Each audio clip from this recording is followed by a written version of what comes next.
You know that feeling. You're putting in the work at the gym. Maybe you saw some good results early on, but now nothing. You've hit that wall. Mm. The muscles aren't really growing. The weights feel just as heavy, maybe for months. It's super frustrating. It really is. And if that sounds familiar, well, you're in the right place, because today we're doing a deep dive into the one principle that's absolutely key to breaking through those plateaus. Yeah. We're talking about progressive overload. Exactly. And we're not just scratching the surface. We're going deep into the physiology. Right. The core question is, how does actually progressively overloading your muscles, during resistance training, lead to those long-term gains? We mean muscle size hypertrophy Yeah. and genuine functional strength. And we've really dug into this. We've looked at exercise science research, textbooks, but also what people are saying in fitness communities, forums. Yeah, the whole range. You'll find different takes out there, definitely. Maybe debates about, say, training to failure versus other methods. True. But today, our focus is really sharp.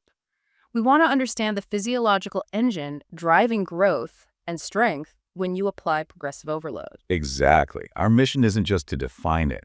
We want you to walk away understanding why it works on a biological level. And crucially, how you can actually use it. Like strategically apply it in your own training to keep moving forward and, importantly, avoid getting stuck. Yeah, hopefully trigger some of those aha moments, where it all clicks into place. Okay, let's start with the basics then. What exactly is progressive overload?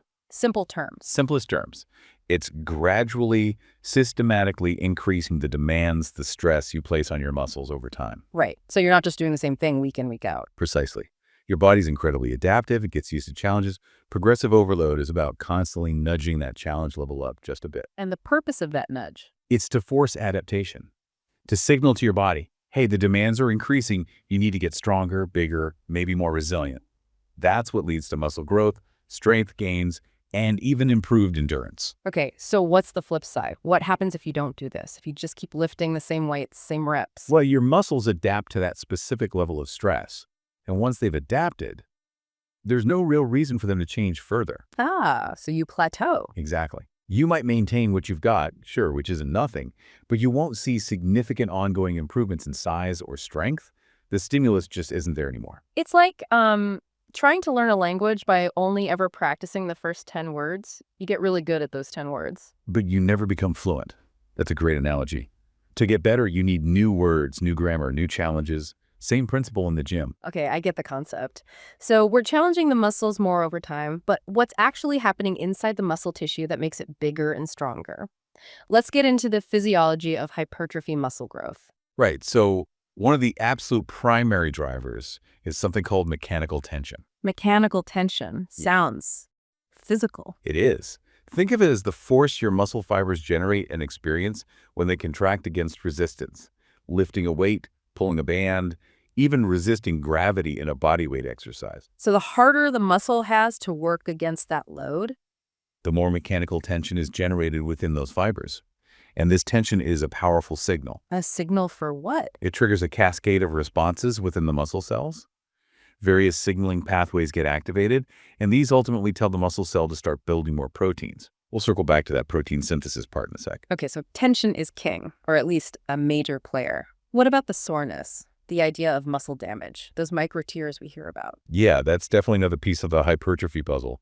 When you push your muscles hard, especially in those challenging final reps of a set, you do cause microscopic damage, tiny tears in the muscle fibers. Which sounds bad, but isn't. Right. It sounds counterintuitive, but this controlled damage is actually a critical stimulus. Your body responds by initiating an inflammatory and repair process. Okay. And here's the kicker. It typically doesn't just repair the damage back to baseline. It often overcompensates. It builds the fibers back slightly bigger and more robust to better withstand that kind of stress next time. Ah, that's the supercompensation idea. Exactly that. Yeah. So tension provides the initial signal, and the damage repair cycle provides another stimulus for adaptation and growth. Got it. Tension, damage. What else? I've heard about metabolic stress. What's that? Metabolic stress is another important contributor, yeah, especially relevant for hypertrophy. This tends to build up more when you do higher volume training, maybe with shorter rest periods between sets. Is that the burn? That feeling you get? That's a big part of it, yeah. It's the accumulation of metabolic byproducts within the muscle cell, things like lactate, hydrogen ions, inorganic phosphate. And that burning sensation is actually good for growth. It seems to be yes. This metabolic stress triggers different hormonal responses and cellular swelling and activates signaling pathways that also contribute to muscle growth. It's a slightly different route than pure mechanical tension, but they often work synergistically. Interesting. So there are multiple ways to signal growth. Definitely. Some research even suggests metabolic stress might be particularly important for what's called sarcoplasmic hypertrophy, basically an increase in the fluid volume and other non-contractile stuff within the muscle cell contributing to overall size. So it's not just the contractile fibers getting bigger, but the whole environment within the muscle cell too. Potentially, yes. And that brings us to maybe the most fundamental process underlying all of this: muscle protein synthesis, MPS. MPS. Okay, that sounds central to actually building muscle. It absolutely is. Right. MPS is literally the process where your body builds new muscle proteins using amino acids. Progressive overload, particularly mechanical tension, is a potent trigger for increasing the rate of MPS. So the workout signals the need. Exactly. It signals the need, and then, assuming you provide the building blocks adequate protein in your diet, your body ramps up MPS to repair the damage and build new muscle tissue, leading to hypertrophy over time. Makes sense. You mentioned tempo earlier. Does how you lift affect MPS?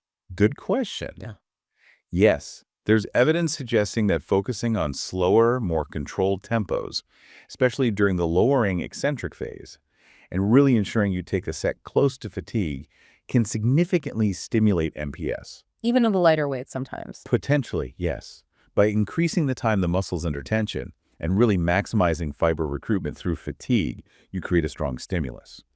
This might even have a more prolonged effect on building the actual contractile proteins. So mind-muscle connection and control aren't just fluff. They actually influence the physiology. It appears so. It's about quality of stimulus, not just quantity. Okay. That's a great breakdown of hypertrophy, tension, damage, metabolic stress, all driving muscle protein synthesis. Now, what about getting stronger? Is it the same process or are there different things going on? There's definitely overlap.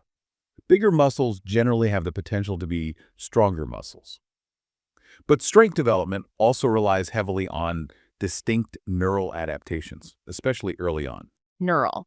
So my brain and nervous system are involved in lifting weights. Absolutely critical.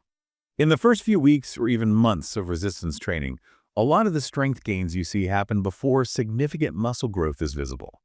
That's largely your nervous system getting better at its job. How so? What's it getting better at? Several things. It gets better at recruiting the muscle fibers you already have, activating more of them at the same time to produce force. It improves the coordination between different muscles working together on a lift. And it increases the rate and synchronization of the signals sent from the brain to the muscles. So it's like upgrading the software before upgrading the hardware. That's a perfect analogy. Your nervous system becomes more efficient at using the muscle tissue that's available. And lifting heavier loads, specifically, seems to be a particularly strong stimulus for these neural adaptations. Right, because the demand for force production is higher. Exactly. And progressive overload, especially when applied by increasing weight, continues to drive these neural improvements alongside the muscle growth. Your body learns to recruit more motor units, fire them faster, and make everything work together more smoothly under load. Makes sense. What about things like explosiveness? I've heard of the stretch shortening cycle. Yeah, the SSC. That's crucial for power and producing force quickly. Think about jumping. You quickly dip down, stretching the muscles, and then immediately explode up, shortening them. Okay. Resistance training, especially exercises that involve moving weights dynamically or explosively, can improve the efficiency of this cycle. Your muscles and tendons get better at storing elastic energy during the stretch phase and then releasing it rapidly during the shortening phase. So you get more bounce or power out of the movement. In essence, yes. It contributes significantly to overall strength expression, particularly in dynamic movements. Okay, the physiology is becoming much clearer now. We understand the why. Let's switch gears to the how. What are the practical ways we can actually do progressive overload in our workouts? Right, the application. Well, the most obvious one people usually think of first, is increasing the load. Simply adding more weight to the bar, picking up heavier dumbbells. Straightforward enough. Yeah, but the key is gradual increases. You don't want to jump up too much too soon. A common guideline is once you can comfortably hit, say, 1 or 2 reps more than your target rep number on your last set for maybe 2 workouts in a row with good form. Then it's time to nudge the weight up. Exactly. Maybe by a small percentage, like 2–10%, depending on the exercise and your level. This method works really well, especially when you're starting out. Okay, so adding weight is option one. What if adding weight feels like too big a jump, or you don't have access to slightly heavier weights? Great point. Another very effective method is simply increasing the number of repetitions you perform with the same weight. So aiming for more reps each time. Right. A popular strategy, especially for intermediates, is called double progression. You work within a specific rep range, maybe 8, 12 reps. You stick with the same weight, trying to add a rep here and there each session until you can consistently hit the top of that range, like 12 reps, with solid form. Okay, so once I nail 12 reps. Then you increase the weight slightly, which will likely drop your reps back towards the bottom of the range, say 8 or 9, and you start the process again, working your way back up to 12. I see, it's a cycle. Add reps, then add weight. Precisely. And it's worth remembering that research shows you can actually build similar amounts of muscle across quite a wide rep range, anything from maybe 5 reps up to 30 or even more, as long as you're taking those sets close enough to failure. So more reps is a valid progression route. Good to know. So weight up, reps up. What else? You can increase the number of sets you perform for an exercise. If you normally do 3 sets of squats, maybe you progress to 4 sets. That increases your total workout volume for that muscle group. More total work. Makes sense. Another angle is decreasing your rest periods between sets. Less scrolling time. Aha, exactly. Doing the same amount of work, sets and reps, but in less total time, increases your training density. This can really ramp up the metabolic stress we talked about earlier, providing a different kind of overload stimulus. Okay, interesting.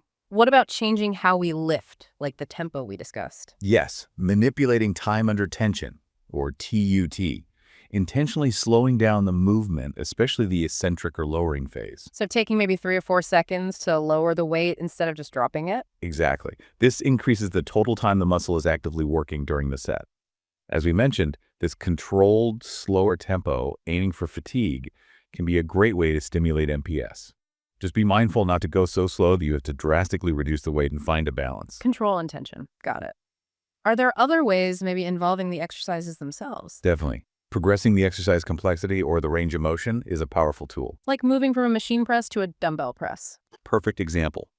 Or going from a bodyweight squat to a goblet squat, then maybe a barbell squat. Yeah. Or progressing from a 2-legged exercise to a single-leg version, like a split squat or pistol squat. Which demands more balance and stability. Right. Even just consciously working on increasing your range of motion squatting deeper, getting your chin fully over the bar on pull-ups, that increases the work the muscle does through a greater distance, that's overload too. So many options. Any others? You can get creative. Combining resistance types, like using dumbbells and resistance bands simultaneously to challenge different parts of the strength curve. Oh, interesting. Also consciously reducing momentum. Really focusing on making the muscle do the work, not just swinging the weight. That makes the exercise harder at the same load. Eliminating the cheat reps. Pretty much. And finally, increasing training frequency, hitting a muscle group more often per week, say go from once to twice or twice to 3 times if you can recover adequately. Frequency recommendations vary. Beginners might do full body 2-3 times a week. Intermediates might use splits, hitting muscles twice. Advanced lifters might have even higher frequencies depending on their goals and recovery. Wow, okay. That's a lot of tools in the toolbox beyond just adding plates to the bar. Absolutely. Yeah. It's about being strategic and finding the right progression method for you at the right time. But knowing the right way implies there are wrong ways, or at least common mistakes people make that stop this from working. What are some key pitfalls? Oh, definitely. Number 1 probably is just inconsistency. Progressive overload relies on consistent stimulus. If you're only training sporadically, hitting the gym now and then. Your body never really gets a consistent signal to adapt. Exactly. You can't progressively overload if the baseline keeps resetting. Consistency is foundational. Okay, assuming someone is consistent, what's next? Not tracking progress. This is huge. If you're not writing down your weights, reps, sets, maybe even how hard the sets felt, you're flying blind. You don't know if you did more than last time. Precisely. How do you know when to increase the weight or reps if you don't remember what you did last week or the week before? A simple training log is essential. Makes total sense. What about trying to rush things? Ego lifting. That's a big one. Increasing the load or volume too quickly. Yeah. Making huge jumps because you're feeling good or want to impress someone. Bad idea. Very bad idea. It massively increases your risk of injury because your tissues, muscles, tendons, ligaments haven't had time to adapt. And it can lead straight to overtraining. Gradual, patient progression is the name of the game. Slow and steady wins the race. What about form? Absolutely critical. Poor form is maybe the biggest roadblock. If your technique breaks down as you try to lift heavier or do more reps, you're not effectively overloading the target muscle anymore. You just compensate it using other muscles or momentum. Right. And you're dramatically increasing your injury risk. Progressive overload should only be applied when you can maintain good form throughout the required reps. Form first, always. Okay, form overweight. What about life outside the gym? Does that matter? Immensely. Ignoring recovery is a massive mistake. Remember, you don't build muscle in the gym. You stimulate it. The actual repair and growth happens when you rest. So, sleep, nutrition. Crucial. Not getting enough quality sleep aim for 7–9 hours ideally. Not eating enough protein, generally 1.2 to maybe 2.0 grams per kilogram of body weight is a good target for muscle growth. Not eating enough calories overall to support recovery and growth. All of these will sabotage your progress no matter how hard you train. The body needs resources to rebuild. Exactly. You can't progressively overload if you're constantly under-recovered. It leads to stagnation, burnout, or even overtraining syndrome. What about the actual plan? Does following some random workout off the internet work? It can work for a bit, especially for beginners, but it's often not optimal long-term. Using random, unstructured plans makes it really hard to apply progressive overload systematically. A personalized program designed around your goal, your level, your recovery capacity is usually far more effective. Tailored approach. Yes. And related to that, especially as you get more advanced, is the idea of periodization. Not just trying to push harder every single week indefinitely. What does periodization involve? It's about planned variations in your training. Cycling through periods of higher intensity, higher volume, maybe focusing on different rep ranges or exercises. It often includes planned deload weeks. Deloads, taking it easy. Essentially, yes. Short period, maybe a week, every 4 to 12 weeks, where you intentionally reduce the training stress, lower weights, fewer sets, less intensity. It allows your body, including your nervous system, to fully recover and helps prevent burnout and plateaus long term. Seems counterintuitive, but important for the long haul. Any other common mistakes? Training to absolute failure too often. While pushing close to failure is important for stimulating growth, going to the point where you physically cannot complete another rep on every set, every workout, that's extremely taxing. And hinder recovery. Big time. It puts a lot of stress on the nervous system and can make it hard to come back strong for the next session. It's often better to leave maybe 1 or 2 reps in the tank on most sets and save those true failure sets more sparingly, maybe just for the last set of an exercise, or maybe only 10% of your total sets. Smart training, not just hard training. And what about plateaus? They happen, right? Absolutely. Progress is rarely perfectly linear. Plateaus are normal. The mistake is either giving up or just blindly trying to push harder without changing anything. When you hit one, it's time to step back, look at your training log, reassess your variables. Are you recovering enough? Is your nutrition on point? Maybe it's time for a deload. Or maybe you need to switch up how you're applying overload. Perhaps consult a coach. View plateaus as feedback, not failure. Exactly. They're signals to reevaluate and adjust your strategy. Now, a practical question. What about people training at home? Maybe they don't have a full rack of weights. Can they still effectively use progressive overload? 100% yes. It just requires a bit more creativity sometimes. How so? Well, with bodyweight exercises, you progress the variation. Start with regular push-ups, then move to incline push-ups, then maybe diamond push-ups, archer push-ups, eventually one-arm push-up variations. Same for squats, lunges, rows using a sheet or towel. There are endless progressions. So changing leverage or stability. Exactly. Resistance bands are fantastic too. You can get sets with varying levels of resistance. You can combine bands. You can anchor them differently. It's true, they're very versatile. And all the other principles still apply. You can increase reps, increase sets, decrease rest time, slow down the tempo, TUT, increase range of motion. All very doable with minimal or no equipment. So lack of a commercial gym isn't really an excuse not to progress. Not at all. It's about applying the principle of gradually increasing demand, whatever tools you have available. This has been incredibly insightful. Let's try and quickly recap the big takeaways. Sure. Progressive overload. It's the absolute foundation for getting stronger and building muscle long-term with resistance training. It's about consistently increasing the challenge over time. And it works because of real physiological changes. Mechanical tension, muscle damage leading to repair, metabolic stress, all driving muscle protein synthesis. And don't forget the neural adaptations for strength gains. Right. And we can do this by adding weight, yes, but also by adding reps, sets, training more often, resting less, controlling the tempo, making exercises harder. Lots of ways. Lots of tools. But we also need to avoid the pitfalls. Definitely. Be consistent, track your progress, don't rush, keep good form, prioritize recovery, sleep, and nutrition are key. Maybe use a structured plan, consider periodization, and don't train to failure all the time. That sums it up pretty well. Understand the principles, apply them smartly and consistently, listen to your body, and be patient. Okay, so here's something for everyone listening to think about. Take an honest look at your own training right now. Are you really progressively overloading? Or have you fallen into a bit of a comfortable routine where the challenge isn't actually increasing week to week? Yeah, that's a great reflection point. Maybe just pick one exercise you regularly do. Before your next workout, think, how can I apply one of these overload methods we talked about today?